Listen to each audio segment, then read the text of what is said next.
This evening's event is part of the Academy's current season on robotics, AI and society, and you can find out more about the series and watch videos of other events on our website.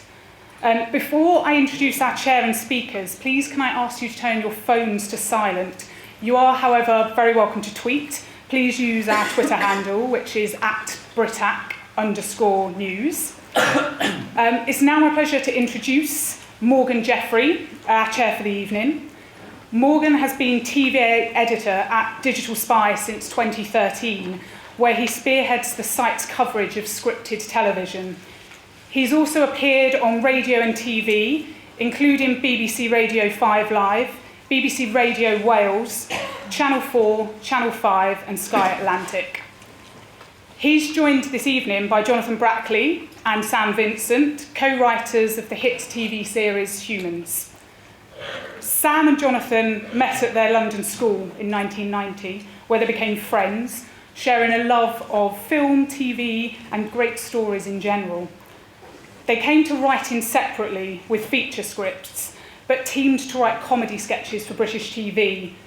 This led them into drama and features, and eventually to them becoming lead writers for the final 2 series of the BBC's acclaimed hit spy drama Spooks. In May 2015, their first feature film, Spooks: The Greater Good, was released in UK cinemas.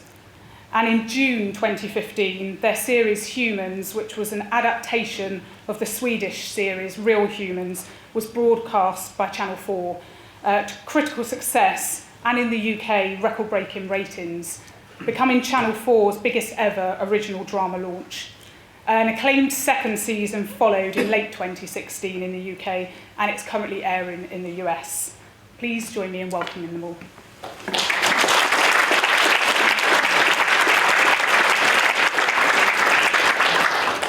Well, good evening, everyone. Again, thank you very much for joining us here tonight. John, Sam, thank you both for joining us. It's a very special night, not just because we're here, of course, but also because the second season of Humans is launching on AMC in the US tonight. It is. Yeah, fingers crossed. Well, as was mentioned in that introduction, Humans has just been an incredible success story. It's had fantastic reviews, terrific ratings, just a great response all round. But artificial intelligence in science fiction has very much been a staple since pretty much the beginning of the 20th century. So when you first came to this project, what did you want to do that was different and fresh and new with that idea? I guess it was our approach to it sort of inspired obviously by the original TV series. And I think the really smart thing that the original creator Lars Lundström did there was to set it in what we've always called it a parallel present. So it's not set in the future. It's set sort of essentially now, as if these humanoid androids had been created sort of 10 or 15 years ago. And that was a really smart way to set it in a very grounded world, a domestic world. So we could really examine how these things would affect, our everyday life.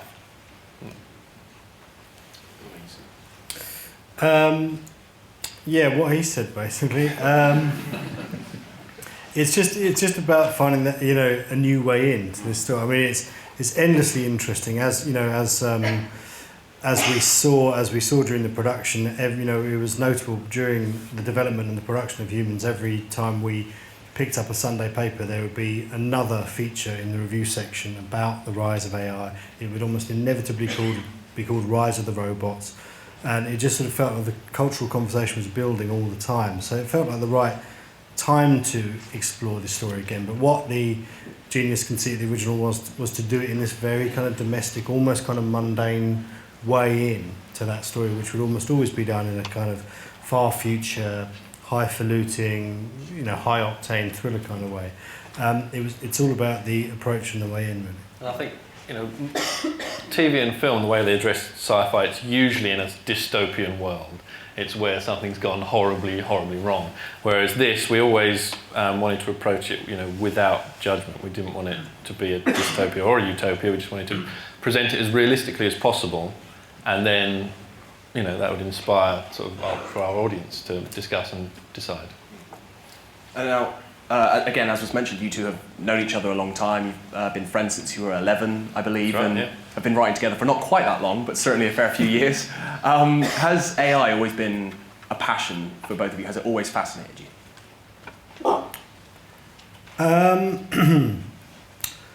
So, yes and no. I think we're certainly always interested in science fiction and the kind of science fiction that deals with ideas rather than just a space opera adventure, although that's also great. So we were always looking to do something like that. One of the reasons that Kudos, the production company, brought, when they got the rights to Ekter Menihur, Real Humans, they brought it to us because they knew that we wanted to do something in sci-fi. We'd tried to get projects off the ground with Kudos before that hadn't quite gone. So we were always interested in those kind of ideas. AI itself is obviously a fascinating idea and one of those ideas that we would be open to. I'm saying all this, but I've actually forgotten that, weirdly enough, around the time of us being brought Humans, we were working on a strangely similar idea that would have never got off the ground because we were envisaging it as a one-off. But it was set in a very similar world where humanoid androids have kind of taken the place of people to the degree that young people just can't get any work and sort of young adults have like 100% unemployment. And our idea was this idea about an old man who gets a young female robot sort of assistant but doesn't realise that she's actually a human pretending to be a robot because that's the only way that people can get work. So this was not so it's weirdly similar territory, but Those concerns were somehow preying on your yeah, mind. it's just like I'm the unpitchable version, the version nobody's going to buy. There's nowhere to make that. So we were kind of kicking that around, and there were even things about contact lenses, like putting these contact lenses in to look more like a robot. So it was weirdly similar. And then Jane Featherstone, then at Kudos, phoned us up and said, "Look, do you want to do this?" And we were like, "Well, we might as well do the version that stands a chance of getting made and sounds really good and clever rather than our weird one that's going nowhere." So I guess we were completely ready for this idea. So we grabbed it immediately. Were there previous depictions, though, of artificial intelligence in science fiction that had fascinated you, as in your youth? Things like, I think Blade Runner, wasn't that a favourite? Yeah, I think Blade Runner was the one that sort of had a more nuanced and interesting depiction of artificial intelligence because, like I was saying, most TV and film, they sort of have that dystopian view. They're things like, The Terminator and Robocop and certainly things in sort of popular Hollywood cinema anyway. Blade Runner was a sort of a big influence, I think. Yeah, I mean, the famous Tears in the Rain scene, is so... It is something we talked about when we write Humans because obviously the iconography of it and the performance and the words are amazing. But also what's really going on in that scene is that, you think that Rutger Hauer just wants to kill Harrison Ford, but in the last moment what he really wants to do is communicate his experience of life and show him that his experience is as valid as his, which is at the heart of everything that Humans is. And then, but for me, the greatest single moment in film and TV history dealing with an AI is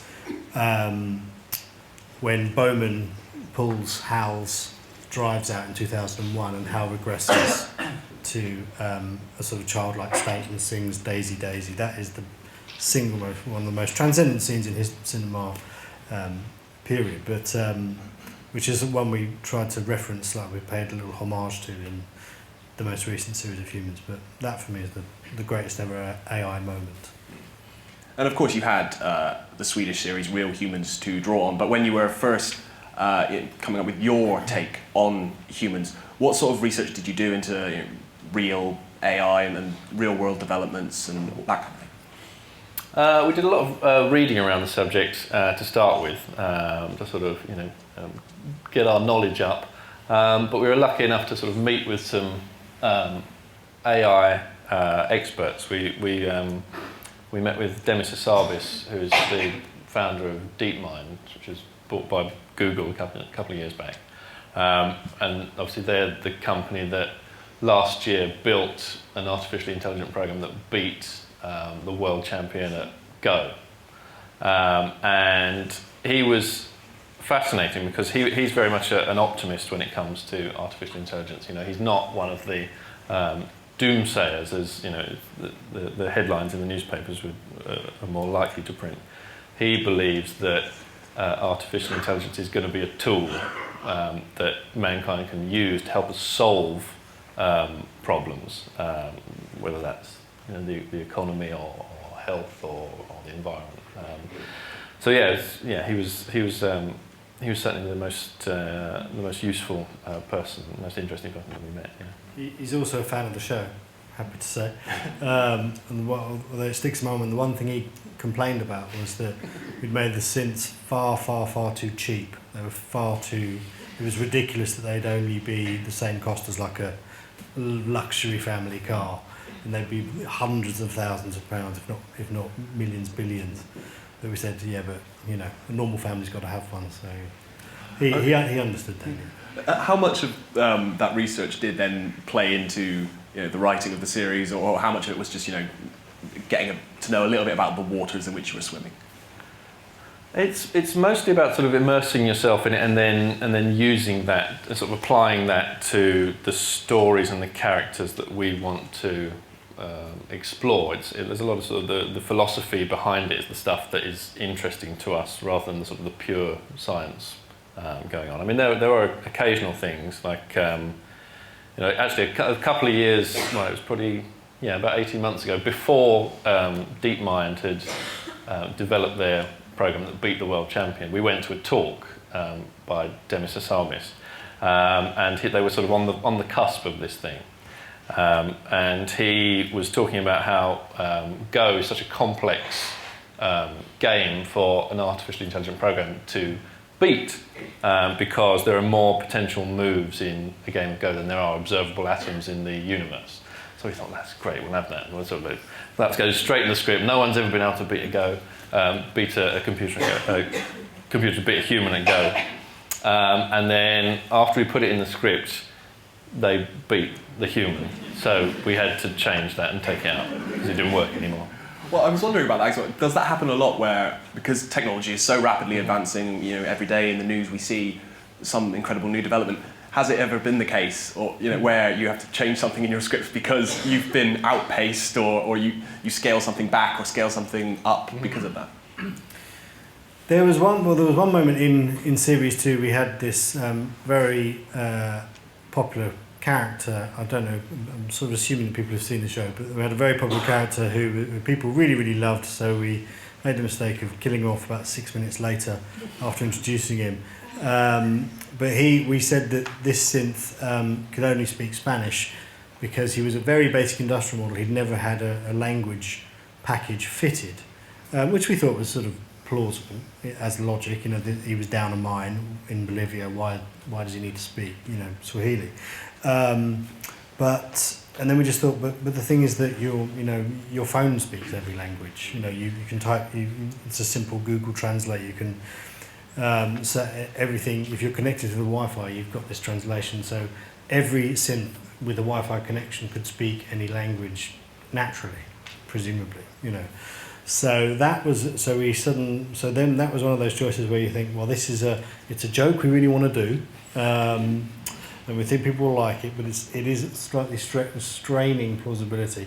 We almost always come down on the plausibility. We'll sacrifice, the thing we want to do if we realise that it doesn't really have integrity. In that case, we didn't, because we just really wanted to do it. Yeah, just love the joke. Yeah. In terms of the rules governing your world of artificial intelligence and the synths, do you find those as you write, or I know, for example, like some writers would have a rule book that they will draw up before they even start writing page 1 of episode 1. I mean, which way did you go? We did a bit of both. I think before we started, when we were developing the show, we built up what we called the synth manual, which was a quite sort of hefty document which had a lot of the things like the rules, what they couldn't do, when they would put themselves in danger, the model numbers and all those sorts of all the brands that we had in there. But then things tend to sort of change a little bit as we sort of went further along in the script writing process, things to do with the eyes and when they change and what colour they are, that I think, that you have to be a bit more flexible in terms of what's going to, work best on screen.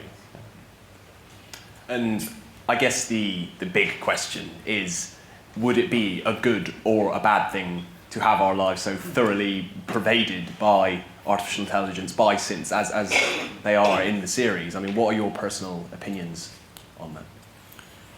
Well, I think we've always, as I think Sam's alluded to, we've always been optimists when it comes down to that. Talking to people like Demis Hassabis, who are saying how it's going to be a great tool for humanity. I think personally, I've always thought that it would be a good thing. Like all technology, all sort of new technology, as it's implemented, there will be detrimental things, and we'll have to get used to it, and people will be afraid of it and won't like it, and things will go wrong. But that's the same for everything. I think the benefits would vastly outweigh the bad sides. Yeah, I mean, it's interesting. I don't know whether the question is it a good thing or a bad thing, because it seems to me that it's happening. Humankind has largely been on a course for, you could say since the Industrial Revolution, or you could go back further to the Enlightenment if you wanted. But we've largely been on the course of technological progress. We are a technological society.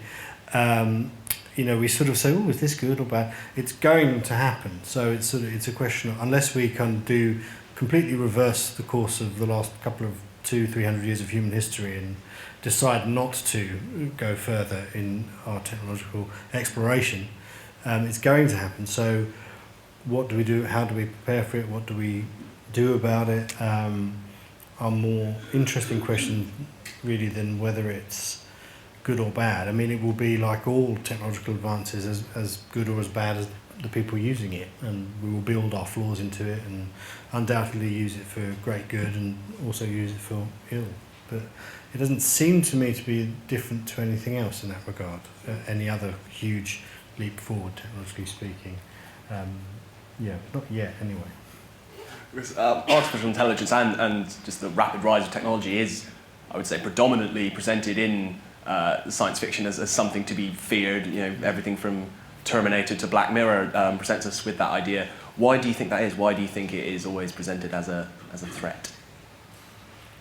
It's good telly. I think that's the sort of easy sort of dramatic ball to play in a way. Going for something more scary or more horrifying. I think you've got to work harder to find the drama in the good sides, and in a more sort of nuanced exploration of something like artificial intelligence. And unfortunately, we were able to do things like exploring the relationship between George Millikan and his synth Odie in the first series, about how that would be a good thing, about how this person manages to form a genuine bond with an artificially intelligent, if not conscious, machine. And we're always looking at all aspects of the concept, really. If you think about I think the idea of creating something that is equal to yourself, of equal abilities and morals, I think there's something very deep-seated in the tendency to believe that will, or to sort of jump to the thought that the thing that you create will somehow supersede you or annihilate you. I mean, it goes, right, it's Oedipal, right, and it's the creation myth of Christianity. We turned on God, right, by eating the apple that we weren't supposed to do, and here we are now. So it kind of, I think there's sort of hardwired somewhere into the human consciousness that the thing that we create will turn against us. And so if it is something that of this sort of supernatural mythical pattern with Frankenstein as well, one of the original kinds of this story, it's sort of hardwired at some level that if we create something with superior abilities as artificial intelligence no doubt will have in many areas, although not all, then yes, it's sort of quite clear how we get to immediately shortcut to the idea that it would overturn us and trample us and cause our annihilation. I think we're just very insecure as well. Basically. Well, there's a plot thread in series 2 about Joe Hawkins, Tom Goodman-Hill's character, and he's made redundant and replaced by synths. And there's a quote from him where he says, "This is how we'll lose. It won't be robots rising up to slaughter us in our beds. It'll be machines sending silent messages in the middle of the night when no one else is looking." And that's an interesting idea. This idea that it won't be marching armies of robots that'll take us down. There's something slightly insidious about it. Do you think that's part of why we find the rise of artificial intelligence potentially so scary? I think so. I think it's that sort of the gradual move towards, it's not so scary as something like just killing us. It's the sort of gradual move towards our obsolescence, which is the thing that I think actually makes people feel on edge. And I think that's the way that Joe certainly feels about it.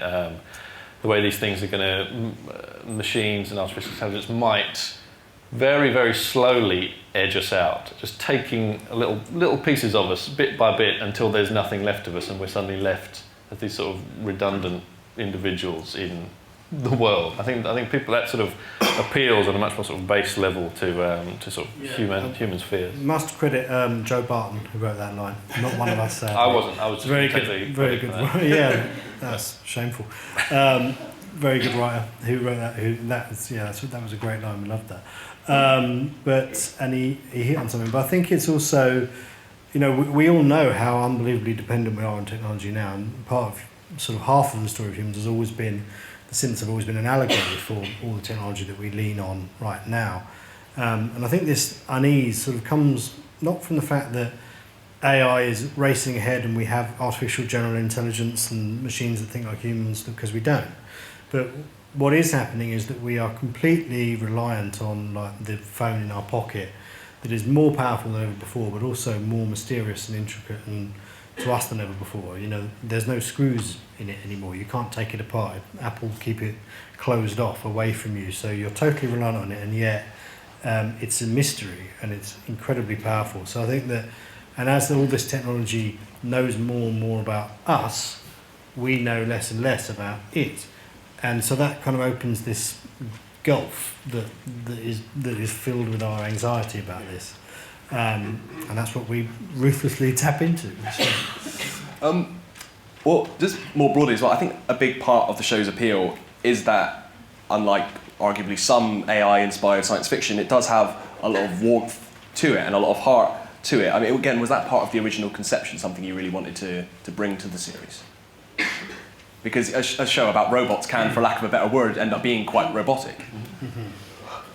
Yeah, well, fortunately, the way that the show came to us, sort of from the Swedish show, which we sort of developed a bit more, actually, it was a show about sort of two families, if you like. There's the robot family and the human family. And the human family, it's interesting, we always imagined that they'd be, when we were developing it, we always called them the heart of the show. We'd always had the family at the very heart because they're sort of a normal, messy, chaotic family with problems, and people would relate to them and think, okay, I think that's how I would react to a robot. But when it came down to it, and a lot of people, the people we were developing it with, had their sort of concerns about, would people care about the robots because they're robots, they're not humans. And we always said, well, yeah, I think if we render them as fully realised characters, then people are going to care. And when it came to the broadcast of the show, and we were following the first few episodes on social media and checking what people were saying on Twitter, most people, certainly most people on Twitter, far preferred the machines to the humans, to the extent that people were saying, why don't these robots kill the humans? They're annoying us. We just want to watch the robots. They were actively championing the robot uprising. It's fascinating. Yeah. Why do you think that is? They're sort of they're sort of the natural underdogs in the story. They are an oppressed, marginalised minority. So I think an audience is always going to root for those characters first, I think. Yeah. their innocence, really, and they are, their innocence, and there's something about it's easier. There isn't all that kind of interference of it's another human being there with problems and baggage and desires, and these desires may conflict with what you want, and we approach our social interactions cautiously for the most part, but you don't need it. You need it. All that's gone with a synth, as it is gone with like a dog. You don't think, what's that dog like? Is it? Well, maybe you do actually. But there isn't that kind of. There's an immediacy you can have when it's not another adult human person who is as complex as you are, and you need to figure out. So there is something there. We always talked about would Wall-E be more appealing from the Pixar film? Would he be more appealing if he was a human boy? No, it's precisely the fact that he is a robot means that he's innocent and cute, and you can root for him from the first second. Even more interestingly, in the first series, one of the sort of people, one of the characters that the audience related to most, or were sort of most fond of, was Odie, and Odie's not even conscious. Odie is literally just a machine that wanders about, programmed machine, and yet people absolutely loved him. So that was always interesting. And the series uses AI as an analogy to tackle issues like class and race and so on. Again, was that something that you were consciously attempting to do, or is that something that just inevitably happens when you're writing about what is essentially a whole new race of beings? Well, it is something we consciously wanted to do, but what we knew from the outset was that it was so present there, as you say. I mean, you've kind of answered it in the question. It's so present, so obvious that you just let it sort of sit there. You don't actually need to hit it too hard ever. The people watching it will take as much of that as they want. It's always in the backs of our minds. I mean, obviously sometimes in certain storylines it's more prevalent than others, but yes, it always just sits there nicely, and if you drag it up too much, then that's when it starts to feel clunky, so hopefully it doesn't do that too often. And in terms of constructing a series of humans, do you just plot the stories, plot the character arcs, or do you have broader issues that you want to tackle, and then you work out how each character's journey kind of fits into that? Interesting one, actually. I think inevitably it's always a bit of both. Certainly as we were doing the second series, as we had pre-established characters that we knew what the kind of things, the kind of places they'd be going, and what would be appropriate for those characters. So a lot of it was born out of the characters and where we got them to at the end of the first series.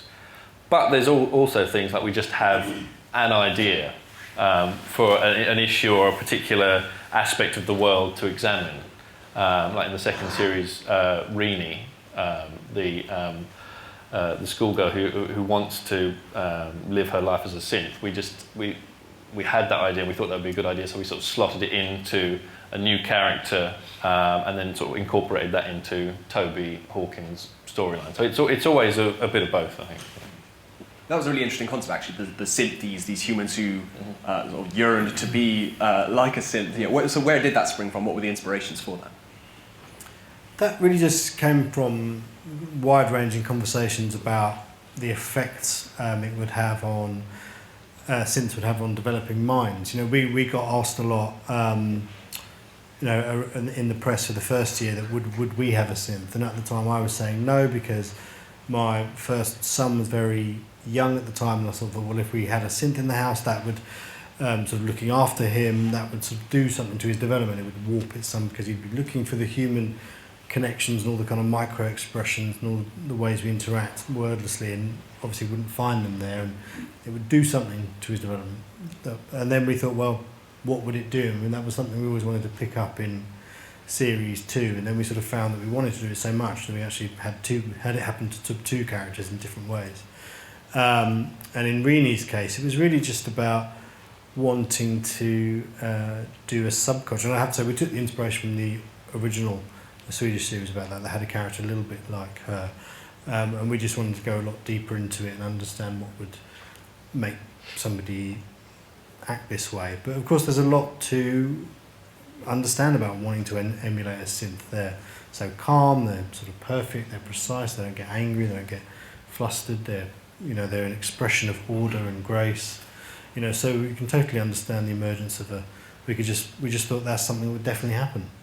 So let's do a story about it.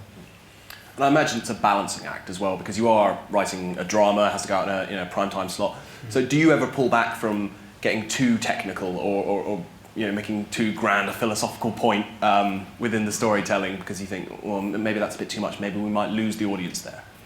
I think we've always been able to address the big philosophical issues that we want to in the in those sort of smaller domestic and relationship moments. I think that the conceit of the show allows us to do that because we have this family, and a lot of it takes place in sort of suburbia. We do try and steer clear of anything sort of too purely technical that would sort of pull you out of the human drama of the show. And we have sort of one of our rules is something like, we never really wanted to see inside one of the synths because we always felt it would sort of take you out of the moment and you'd feel they were less real. We never wanted to see any sort of working parts inside. So there's a lot of that to try and keep it on a sort of a personal, human, relatable level. Yeah, and on the philosophical side, I think we had one scene which we ended up cutting, which was when in series 1 where it went too far into what you say, and people actually started kind of quoting Kierkegaard and stuff like that, and it was, and we thought we were being very clever, and it was Gemma Chan, plays Anita Meir, that we gave this dialogue to, and she started talking about the problem of other minds, which is this philosophical idea of how it is impossible to know another person's experience. You can only ever know your own. You're trapped in your own consciousness, and you can never share anybody else's. That's my limited understanding of it. And she did the lines brilliantly because she's got this facility. She can speak so precisely.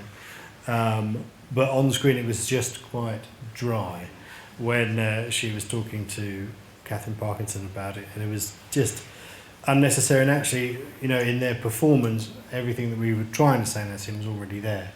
So we dropped that bit out. That was the one time I can remember thinking, no, we've gone a little bit too brainy there. But it isn't like a kind of commercial decision. Like, oh dear, the audience will turn off. This doesn't feel very good. This is a bit unconvincing, and it's unnecessary. So it's never like, well, we'd love to put this in, but the audience won't understand. That's not how it ever works, really. I believe the way each series is crafted is you'll have a few scripts ready when you start filming, and then you keep writing as shooting progresses. Does that shape the way in which you do write the series? Because presumably you'll have sort of room to manoeuvre a little bit. Yeah, I think it's the way we've always worked. The benefit of doing that, by the time we start shooting, we'll have maybe at least first drafts of at least sort of 4 scripts or so sort of half the series, and then the other ones get written as we shoot. And the benefit of that is you can change things simply, differing ideas that people have and bring to the room. You can adapt, but you can also do things like you see what an actor is doing on screen, and then you can write to it and sort of draw it out a bit more. And things like in the first series, Max, played by Ivana Jeremiah, the character was supposed to die in episode 6. But when we watched the first few episodes, the rushes came back, and Ivana was so good and so soulful in his performance. He was, really bringing Max to life in such a sort of wonderful way. We thought, look, we don't want to lose this character yet. So he survived, and so he washed up. He washed up, and yes, made it into the second series too. Well, there is an interesting contrast between the first series and the second series, because the first series seemed to me to be mostly about mankind's inhumanity to synths, and then Series 2 presented us more with the idea that they could also be a threat to us. Was that contrast a big part of putting Series 2 together? Was that, again, something that you were driving towards? Yes, it was. I think we sort of felt that we looked at series one, and but with the issue of the audience sympathy kind of falling so squarely on the side of the synths, that we thought we've got to kind of slightly redress the balance here. But again, it wasn't kind of like a sort of a very top-down decision like that. We also thought, well, we haven't done a story about a synth becoming bad, because what our basic thought is that David Elster made them as human as possible. So they, most of the synths we know are good essentially, but they can go bad. And how would that happen? Especially when we do the story of how one suddenly becomes conscious and then can reflect back on its unconscious life for the first time and bring feelings to bear on all of its unconscious experiences, maybe awful, and then have a very traumatic set of experiences to begin their conscious life. And what would that do? How does that warp a mind? And also we looked back at the story of Niska, because from series 1, who is this sort of violent, impetuous character who murders somebody, but then essentially her journey is about redemption and learning to sort of take a more nuanced view, and undoubtedly she's a decent character. We sort of thought, well, what if she hadn't been, And we couldn't take that character back down that path because she'd gone another way. We wanted to go back into exploring what would make a synth bad, so to speak. Well, interesting on that Niska point as well, because one topic being debated as part of this season is, are we ready for robot relationships? And Series 1 very much explored the dark side of that, with robots being used as sex workers. And then Series 2 explored genuine romance between humans and synths. Again, was that something where you looked at Series 1 and you went, okay, now let's see the flip side? Yeah, I think, if Season 1 was about two families, I think Season 2 is probably about relationships of all kinds between synth-human, synth-synth, humans and humans. But it came out of where the synths were at the end of the first series. Mia was now sort of out there in the world, trying to experience as much of life as possible. That's what she wanted to embrace. She's been sort of hiding her entire life. She wants to get out there and sort of meet people and do things and experience all of life. And we thought, one of the most important and sort of emotional and sort of fulfilling ways she could do that was to engage in sort of a romantic relationship. So that's when we had the idea of introducing the character of Ed. And it was a similar thing with Niska, although she was coming from a place of, she was more sort of angry, I guess. So in a way it was a bigger journey for her to allow someone into her life like that, because of where she'd been in her past. And again, in terms of, can humans benefit from robots in the workplace? I mean, we talked about it a little bit, but there was a story that I read just last week. I have it here. It's a factory in China replacing 90% of its human workers with robots. Was that something that, when you kind of picked up the mantle from real humans, that you really wanted to explore, the kind of mechanization and how that would affect us? Yes, absolutely. I mean, we didn't do too much of it in Season 1, but certainly in Season 2, we wanted to show Liz and John. We invented this piece of, I think that we actually cut the actual mention of it in dialogue, but this piece of legislation called, because we thought, well, the really interesting thing for us is, like, what is society going to do? The phrase that everybody uses is the wave of automation. And there have been lots of waves of automation over the last 200 years, and really it's amazing how adaptable we are. It's amazing how many people still have a use, with how far we've come and how much we've done in terms of mechanising and automating our society. But with driverless cars and driverless trucks, these are going to be commonplace in 10 years' time. So there's like millions of jobs, at risk. And we thought that society's going to have to figure out a way to pay for it. So the wealth that is made from mechanising is going to have to be taxed, and that is going to be put back into some sort of welfare system for people who've lost their jobs. To whether or not you're right wing or left wing, this is just going to sort of have to happen.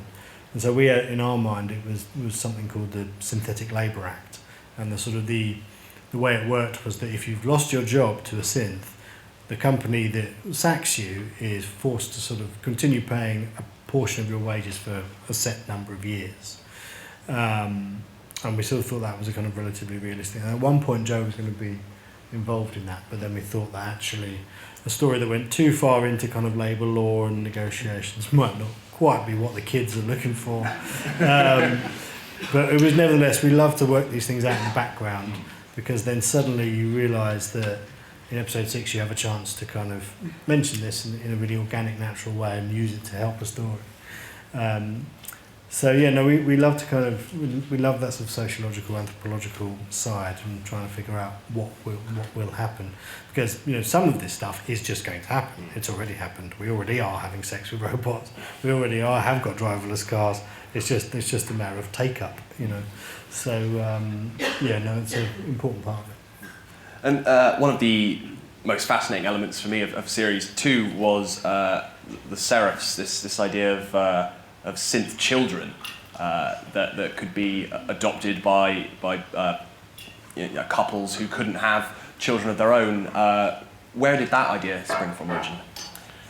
We in the first series, we sort of, as one of our rules, we said that, you know, the construction of synthetic children would have been made illegal for all the obvious reasons.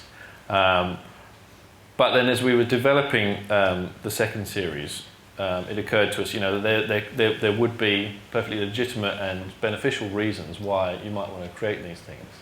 And so, in the character of Milo, we wanted to have someone who was genuinely trying to do something good, genuinely trying to realise these things for a beneficial reason, but it was so blinded by his drive to do it that he sort of ignored all the potential pitfalls of doing so. Because the idea would be as well that they would be conscious, these seraphs, and then there would be upgrades, which would essentially mean tearing a child away from its family every time there was an upgrade. Is that the... Yeah, well, we were sort of thinking about having scenes where, you know, they would be upgraded and there would be, you know, a slightly older version of the child that you would be able to... Yeah, but the scene we had in mind is would have been very difficult to do.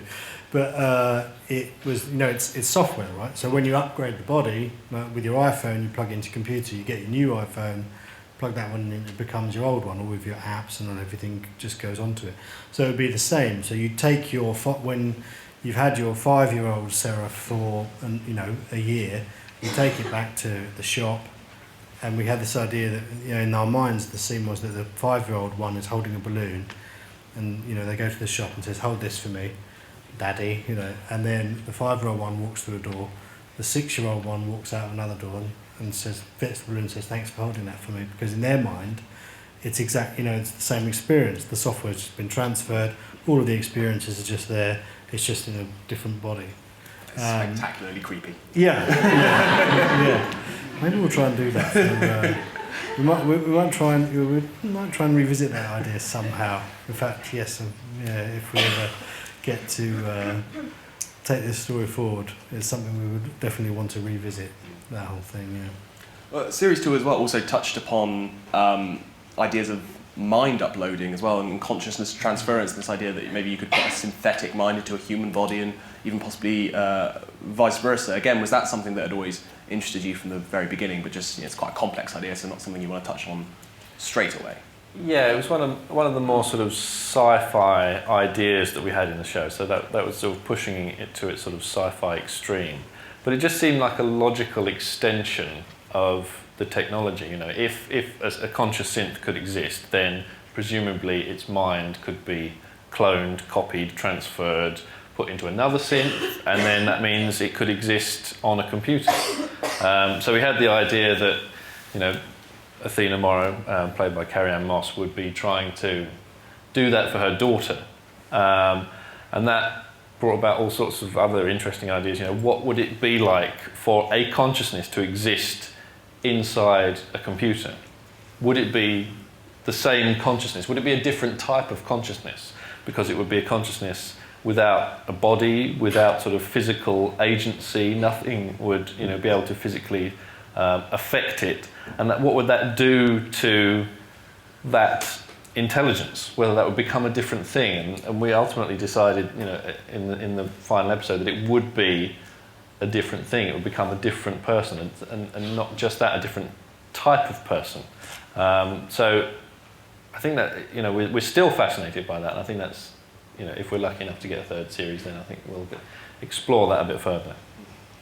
We will be opening up to audience questions shortly, so do get your questions ready if you have any. There'll be roving mics going around. But just before we wrap up here, I was talking about the end of the second series, spoiler alert, but it does of course end with every single synth in the world becoming conscious. The Chekhov's gun of humans finally goes off. How long had you known that that would be the way in which Series 2 would end? Quite a while, actually. Yes, yeah, I think pretty much, not quite from the very beginning, but, you know, once we first started talking about the second series, we knew we wanted to get to that place. You know, there's only a certain amount of time, as you say, that you can, you know, put the gun on the wall without firing it. And there's only a certain amount of time where the synths can be sort of running around and hiding. So we wanted to change things up in a big way. So fingers crossed for that third series, and we get to do a lot of sort of different and exciting things in a very, very different, changed world. I mean, speculatively, theoretically, what sort of an impact do you think it would have on mankind to be, you know, not just to have these synths, but to have them be conscious, a whole new conscious race of beings? Well, we thought about it a lot, obviously, because we started thinking about it, you know, when we were planning Series 2, because we always sort of think, well, you know, if we come up with the end of Series 2, we always end up thinking beyond that. You can't help it. Where would it end up? I mean, well, undoubtedly there would be chaos, right? A period of chaos because the global economy has become completely reliant on these things. So how do they react en masse? Hundreds of millions of them gaining consciousness at the same time. There would be a period of chaos, and then it would be about, well, what do they do? You know, what do we do about them? What do they do about it? How is some accommodation reached, if any accommodation is to be reached? Yes, it would be. Yeah, I think there would certainly be a period of extreme turbulence, and then yeah, a lot of soul searching and figuring out what comes next. And what's wonderful about the series as well is that domestic sci-fi tone you've established. You would assume that would be harder to kind of maintain following that twist. That's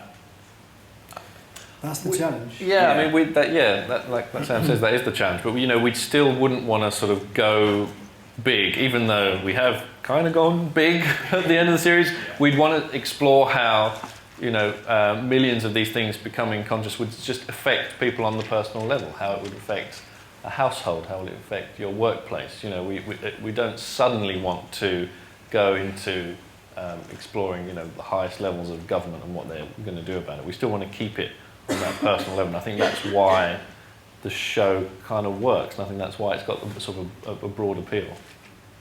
Yeah, we're not going to start with like a pile of human skulls under like metal foot. We're not going to. You're way off yet. Yeah.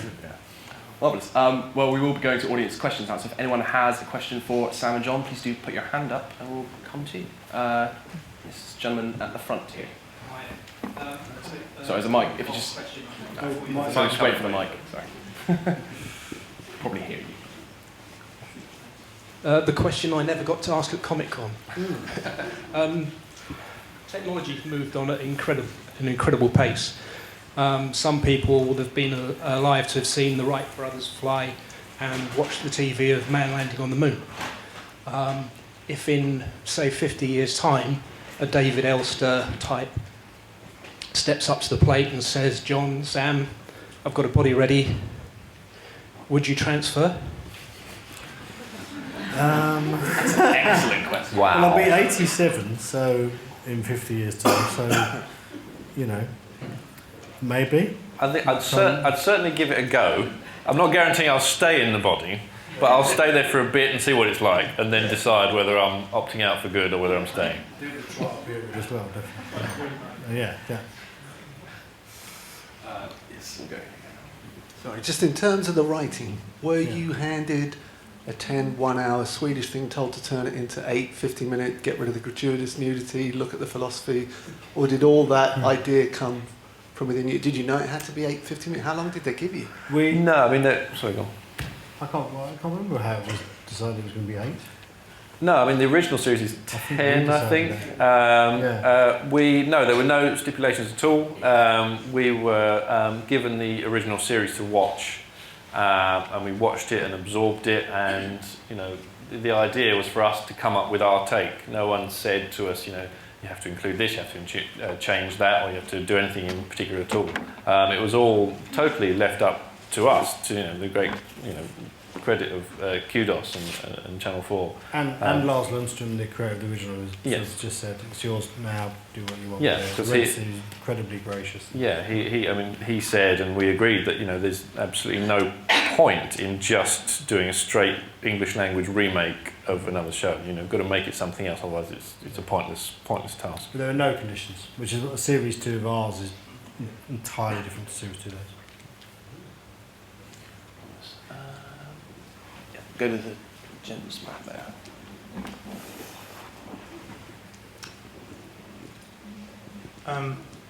One of your characters, in fact it was Niska initially, said that Sins can't cry, I think, and then later on Diavos cries. I just wondered whether that was just an adaptation you felt you had to do simply because the actors were ending up welling up just in the course of events. Some of them really did struggle with that. With welling up in an emotional scene, it happens naturally when they're acting. But with that, we allowed ourselves to break that one rule because Karen is a unique synth who was built to be a recreation of a human being. She doesn't sort of emit signature electronic signals. She's got all the flaws. She doesn't have green eyes because she was supposed to be as close to the human Beatrice Elster on which she's based as possible. So we thought, well, in this case, maybe she can cry, because if he was trying to make her as human as possible, he might have lent her that facility. But I think that maybe that's not true of the other ones who we think have sort of more standardised bodies. But we let ourselves have that one. When we discovered that, if we hadn't found that excuse, we couldn't have done it. Can I cheekily ask a second question? With Dan O'Neill was obviously, it seems to me he was the person responsible for creating the illusion of thinking machines as much as anyone, because you don't have a mechanism you can see, like you said. You have pared down human behaviour to the point where it's automatic, and then when you have a scene where the machine's supposed to become conscious or think or feel, suddenly their facial expression changes, and then miraculously all the muscles which never moved before in their faces, wonder why they were there, start moving. Did you coordinate your writing with his movement direction very closely, or did you have similar rules for paring down the language as he must have had for paring down the movement? Well, when we wrote the pilot script, we had a sort of a limited description of how they would move, and I think what we put in the original script was that it was like a Japanese tea ritual. Everything was very graceful, very slow. And when we discussed it in our development, before sort of Dan was brought on board, the idea was that they would always try and be as efficient as possible, because they've got power that they use up constantly. So they would have to be as efficient as possible to make themselves last. So there would be no wasted movement. Any movement that they had to make, it would be from the point A to point B in the sort of shortest distance possible.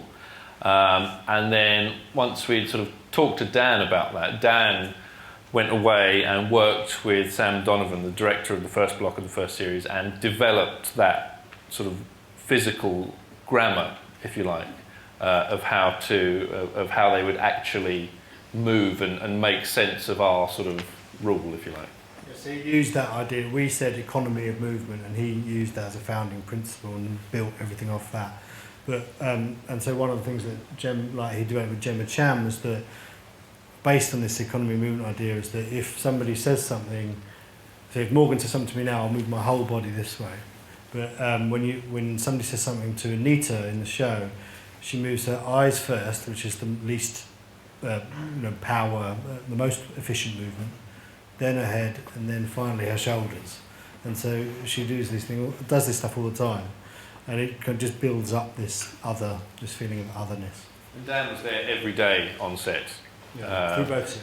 Yeah, he was the sort of synth wrangler, keeping an eye on the performance the entire time and saying, "No, you're moving your knee there. Don't fidget. Don't do that." And I think it was very tough for the actors, because it's sort of the opposite of what you're supposed to do as an actor. You're supposed to sort of portray emotion, essentially, and you've got to sort of really sort of bottle that up and keep that sort of down when you're playing a scene. Yes, let's go to the lady here.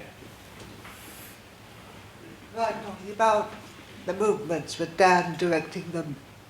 I'm deaf to the voice, where the voices of the synths also, what do you call it? Well, they sound very different from ordinary humans' voices. I've no idea. Can you put me in a picture? Well, they weren't sort of fiddled with in post-production at all or anything like that. It was a purely, again, it was a sort of, they were all very calm and measured in their tone, to make them as sort of kind of sort of calming to us as possible, to humans. So I think that we sort of thought that would be the way in which they would function. You know, you wouldn't want to have this thing sort of having great modulations in its voice and suddenly shouting or anything like that. You would want it to be as sort of user-friendly as possible, I think. Yes, I could see their movements. Mm-hmm. But I didn't know whether even a person with visual impairment wouldn't be recognised by their vocal sounds. Mm-hmm. No idea. Yes, gentleman from here. Before I ask my question, I'd like to say, I think we'd all like to say thank you for 2 brilliant, groundbreaking series and also a fascinating evening tonight. Thank you. Thank you very much. My question is, some science fiction dates quite quickly. Obviously Blade Runner is a noble exception, but how conscious have you been, are you still being conscious of future-proofing what you've done? Good question. It's tough. I don't think we certainly don't sort of. It's not a concern as we're writing it.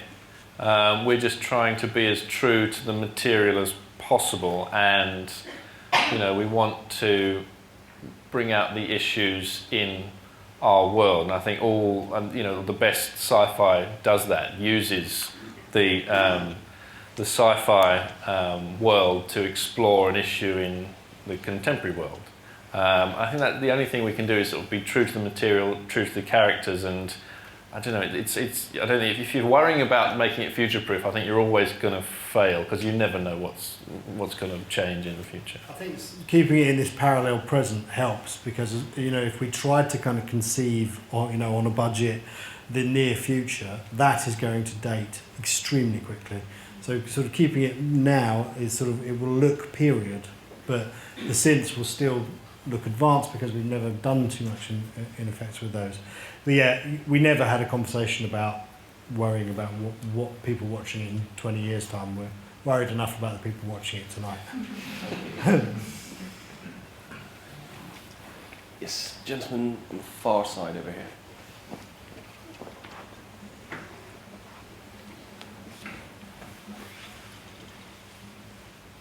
Thank you. I understand, I haven't seen the Swedish series, but I understand the present reality came from that. I wondered what else you took from the Swedish series, and also what information you had about audience reaction to the Swedish series, because you've talked quite a lot about audience reaction to your own series.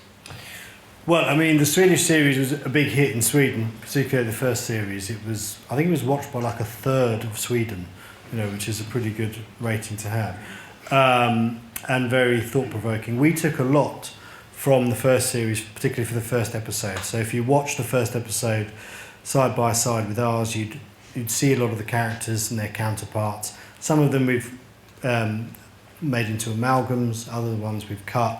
But the storylines and where people are, some things are very different. They do have a character called Niska, but she's not sort of trapped in a brothel like ours is. That was our choice to kind of go into that story.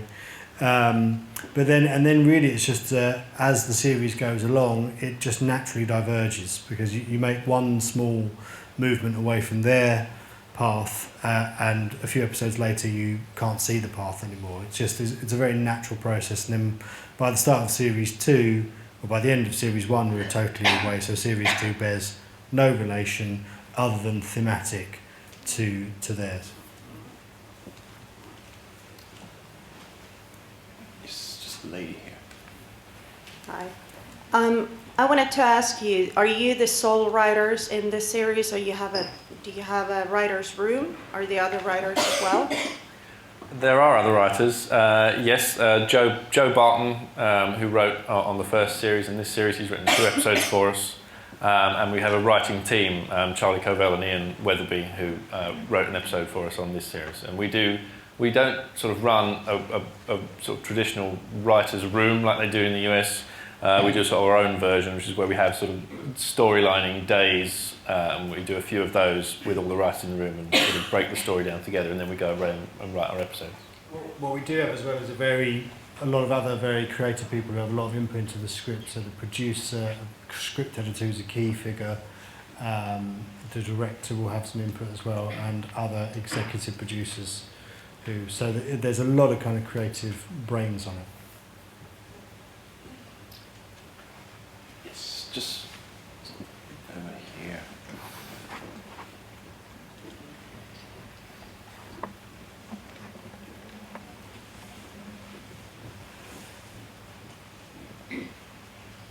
Thank you. A bit of a follow-on question from that, actually. You mentioned that race and race relations is something that very naturally comes into the show. I just wanted to ask whether that was also obviously it's reflected in the casting, and it's really helped the popularity of the show, whether it was reflected in either the writing team or the producing team that are bringing the show to fruition. Well, Kudos and the production company in Channel 4 are really at the forefront of making the greatest possible efforts to do that. So it is. I mean, I think we'd need our producer here to sort of talk about the crew in particular. Big efforts were made on that front. Casting, was always our ambition to be a very diverse show. We always said with the synths we wanted to feel like it was a truly universal global experience. We wanted the casting to reflect that, and so and then of course thematically it also kind of touches all those other parallels that we explore in the show about how some groups of people are treated as lesser than others, quite obviously. So we are, yes, it's very important to be a diverse show on both sides of the camera, basically. Yes, give you. Hi guys, I'm Lalufa. My question is basically around how realistic you want humans to be. So is there scope for you guys to tap into current affairs, i.e. Trump, and things that happen in the news? It's weird. It's if you start sort of saying real people like Trump, it kind of like if he is real, if you start. So then you're like, so this is a world where Trump is president and there are synths. It sort of starts to kind of strain. It's when you can make the world as real seeming as you want. When you get specific, it's a bit odd. I mean, we have done that once before in the series one. What we know about the parallel president of humans is that Krishnan Guru Murthy exists there because he's in it and he played the part. But other than him, we're not specific about. We just asked. I mean, we're on. We really wanted to do this scene where a prominent synth scientist was being interviewed, Dr. G. Dai Sun, the guy's name is, and we're on Channel 4, so we just said, look, we wrote it, and then our producers had to go and sort it out, and they did, fortunately. But he was really happy. He was really chuffed to do it. I think they find it a lot of fun when they're asked to do things like that. So yeah, if we get a third series, maybe we'll go call them up again. Yeah.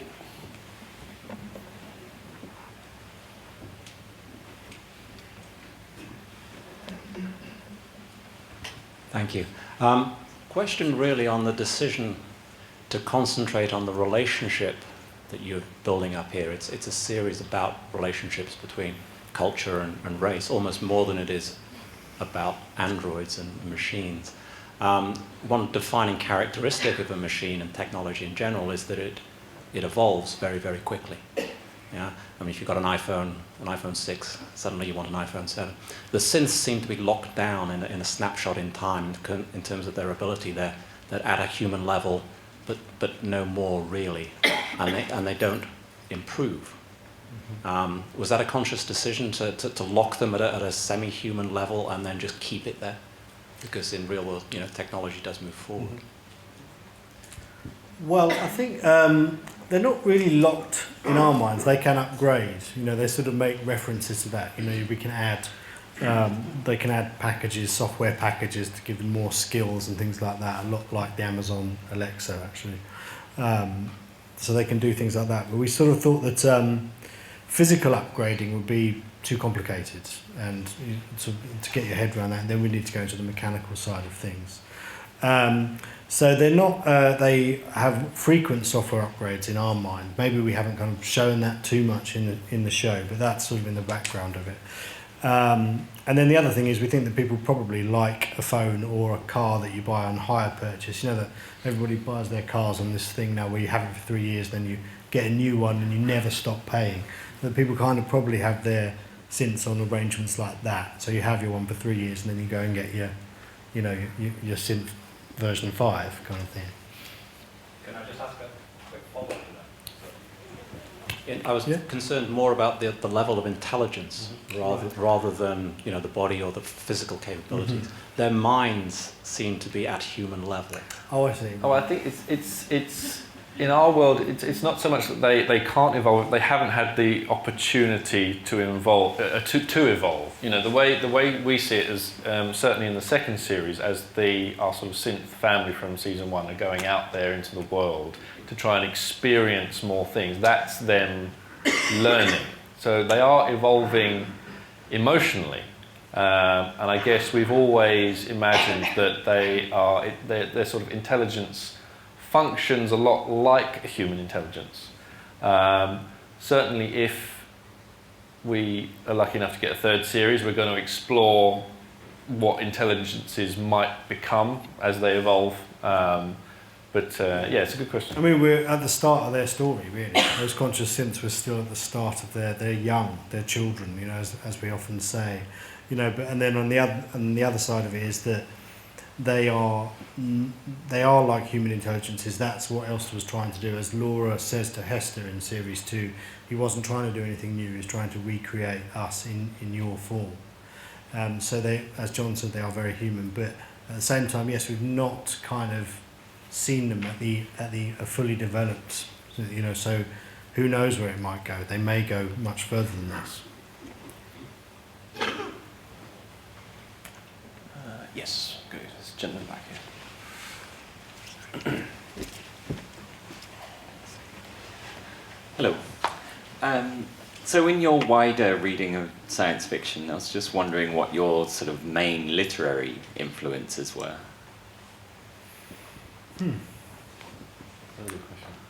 Well, for this, obviously Asimov mainly. Don't know so much about John, but the most kind of formative science fiction I've read in my life is huge volumes of short stories that I sort of read when I was a teenager that kind of give you all the greats, Bradbury, Heinlein, Ursula Le Guin, in short story form, because in science fiction it's so wonderful in short story form, because you get the perfect kind of showcase for a brilliant idea. It's so good for anthologies and short stories. So that was particularly in literary terms. I'm a massive Ian M. Banks fan. That's not particularly relevant to this, but all of the culture novels and lots of the non-culture ones as well. Probably a huge sci-fi thing for me. And lastly, when I was a kid, actually, really influential was a British kids science fiction writer, a guy called Nicholas Fisk, who is probably out of print now, but wrote some really fantastic science fiction books for children, and probably more than anybody else started my interest in science fiction when I was actually a kid. That kind of covers it for me. Yeah, it's probably Asimov for me. Yeah, for nothing else beyond that to add.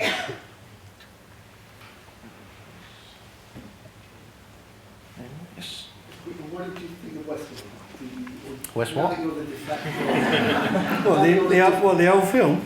Well, now you're de facto experts on AI and sense. Do you feel honour bound to watch every single thing that comes out in case people say, oh, you nicked that from so-and-so? Yeah, you do a bit, but you'd watch it anyway. You know, we'd be watching that stuff anyway as fans and that.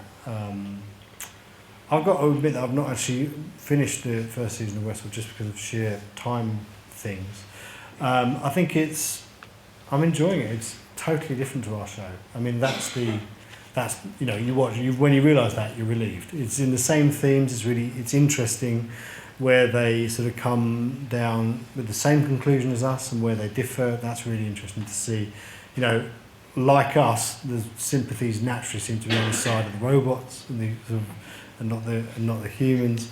But it's so different. I remember when we heard about Westworld, it was announced very, very early on, and for a while it looked like Westworld would actually be out before our first season. I think if that had happened, we might have gotten lost in the web. But so fortunately we were out long before them. But you've watched. I've watched it all. I like it. Yeah, and the thing is, there's room for 2 shows about AI. If we can have 700 shows about cops, we can have 2 about AI. We've got time for one more question. If anyone's got anything. Oh no, there's one just in the middle there. What will this go? You keep saying if for series 3. When do you think you might have an answer? It's a good question. As soon as possible, really, because we would love to get writing it. But yeah, we're still waiting to hear.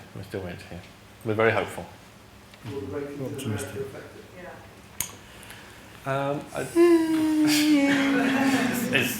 It's impossible to say, really. Yeah. It's complex, but we're hopeful. Right. It was just one last question. Just there. Thanks. You mentioned at the end of the last series, with all the synth becoming conscious, would it be possible to switch that off at all? To make them unconscious, or would you not want to go down that road? Well, and if there's a 3rd series, we might find out. Cork back in the bottle. Exactly. Yeah. Yes. Who knows? Well, on that thoroughly ambiguous note, we will be wrapping things up. Thank you, Jonathan Brackley.